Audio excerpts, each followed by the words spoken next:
আসসালামু আলাইকুম এভরিওয়ান।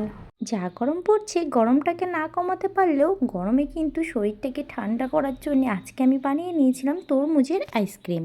যদি বাড়িতেই এমন আইসক্রিম বানানো যায় তাহলে বাজার থেকে কেনার আর কি প্রয়োজন আছে। তো প্রথমেই একটা বড় তরমুজের 4 ভাগের 1 ভাগ অংশ আমি নিয়ে নিয়েছি। ভালোভাবে খোলাটাকে ছাড়িয়ে এবার ছোট ছোট টুকরো করে কেটে নিলাম।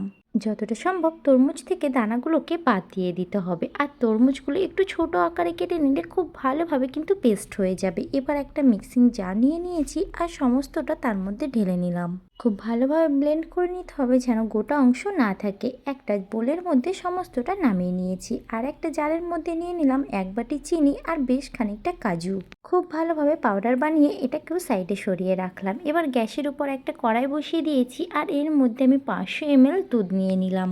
খুব ভালোভাবে ফুটতে দিতে হবে, এটা জাল করে নিতে হবে। 500 ml দুধটা যখন কমে 300 ml হয়ে যাবে তখন এর মধ্যে ওই পেস্টটা দিয়ে দিতে হবে। আগে থেকে যে চিনি আর কাজু ডাস্ট করে রেখেছিলাম সেটাই অ্যাড করে দিলাম।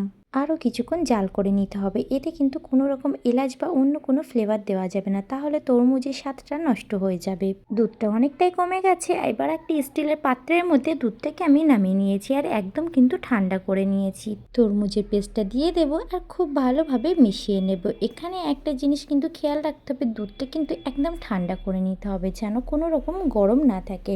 এবার আইসক্রিমগুলোকে বসাতে দেব। তার জন্য এখানে আমি কিছুটা প্লাস্টিকের গ্লাস নিয়ে নিয়েছি, যেগুলো মুদিখানার দোকানে কিন্তু অনায়াসে পেয়ে যাবে।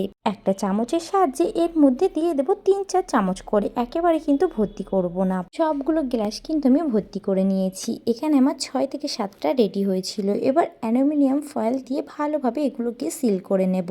ফয়েল পেপার যদি বাড়িতে না থাকে তাহলে কিন্তু তোমরা একটা প্লাস্টিক দিয়ে গার্ডার লাগিয়ে নিতে পারো। এখানে আমি সবগুলো গ্লাস দিয়েই সিল করে নিয়েছি। এবার একটা ছুরির সাহায্যে উপরে একটু একটু কেটে নেব আর আইসক্রিমের কাঠিগুলো ভালোভাবে দিয়ে দেব। আইসক্রিমটা জমানোর জন্য ফ্রিজের মধ্যে 8 থেকে 10 ঘন্টার জন্য রেখে দেব।